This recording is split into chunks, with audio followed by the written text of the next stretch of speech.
started from high school when I took an environmental science class, and that led into joining the environmental science club called Eco Action Team, and it all snowballed from there.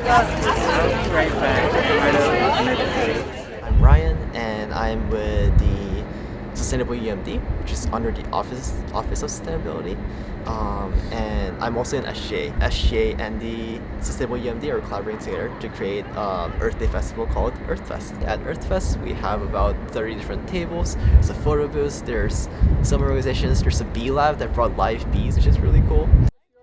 Interested in trying out one of these experiences, you can let me know. And I think my favorite booth is the XR Club's booth. They have virtual reality headsets and you can watch 3 different documentaries in VR.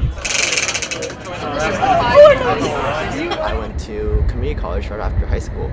There I was more involved, and that's where I got into SGA as well.